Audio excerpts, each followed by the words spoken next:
Hi అండి, అందరికీ నమస్కారం. Welcome to my channel. ఈ వీడియోలో ఏపీలో ఉద్యోగుల సెగ మళ్ళీ మొదలు కూటమి సర్కార్ మీద అండి. సో పిఆర్సీ డిఏ ఓపీఎస్ లొల్లి పూర్తి వివరాలంటే ఈ వీడియోలో తెలుసుకుందాము. వీడియోని ఎక్కడే కానీ స్కిప్ చేయకుండా ఎండ్ వరకు చూడండి, అప్పుడే పూర్తి ఇన్ఫర్మేషన్ అర్థమవుతుంది.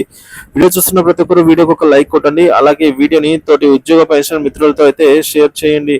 కొత్తగా మన ఛానల్ చూస్తున్న వారు సబ్స్క్రైబ్ చేసుకున్నట్లయితే మన ఛానల్ని సబ్స్క్రైబ్ చేసుకోండి. సో దీని ద్వారా నేను చేసే లేటెస్ట్ వీడియోస్ అన్ని మీ వరకు రీచ్ అవుతాయి. ఆలస్యం చేయకుండా వీడియోలోకి అయితే వెళ్ళిపోదాము. ఫ్రెండ్స్, ఉద్యోగుల సెగ కూటమి సర్కారుకు చిక్కులే. ఇక కూటమి సర్కారు వచ్చిన తర్వాత 2 మాసాలుగా మౌనంగా ఉన్నటువంటి ఉద్యోగులు ఇప్పుడు గలం విప్పుతున్నారు. ఏపీలో ఉద్యోగ సంఘాలు గలం విప్పుతున్నాయి.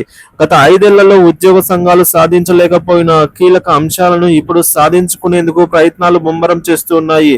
ముఖ్యంగా పిఆర్సీ సహా ఐఆర్, మధ్యంతర భృతి, పెన్షన్ల పథకం వంటి విషయాలే వైసీపీ ప్రభుత్వానికి ఉద్యోగులకు మధ్య తీవ్ర వివాదాలు నడిచినటువంటి విషయం తెలిసిందే.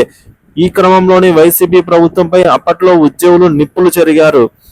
ఇది ఎన్నికల సమయానికి మరింత పెరిగి వైసీపీ ఓటమి కూడా దారితీసింది. ఇక కూటమి సర్కారు వచ్చిన తర్వాత తొలి 2 మాసాలు మౌనంగా ఉన్నటువంటి ఉద్యోగులు ఇప్పుడు గలం విప్పుతున్నారు. ప్రధానంగా 12వ పిఆర్సీ వేసేలోగా ఐఆర్ను అయితే నిర్ణయించి తమకు ఇవ్వాల్సిందిగా ఉద్యోగులు చెప్తున్నారు మాట. గత ప్రభుత్వంలో జరిగినటువంటి పిఆర్సీ నష్టాన్ని భర్తీ చేయాలని కూడా డిమాండ్ చేస్తూ ఉన్నారు.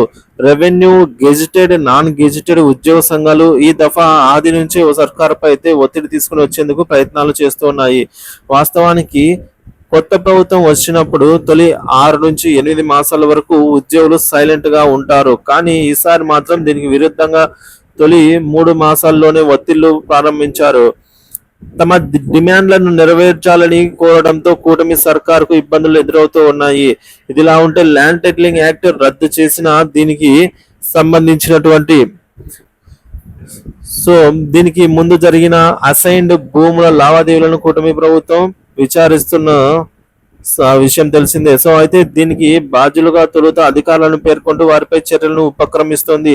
దీన్ని ఉద్యోగ సంఘాలు తీవ్రంగా వ్యతిరేకిస్తూ ఉన్నాయి. గత ప్రభుత్వం చెప్పిన మేరకే తాము పనిచేశామని, దీనిలో తమ తప్పు లేదని, తర్వాత చర్యలు తీసుకుంటే ఎలా అని సంఘాల నేతల మాట అన్నమాట.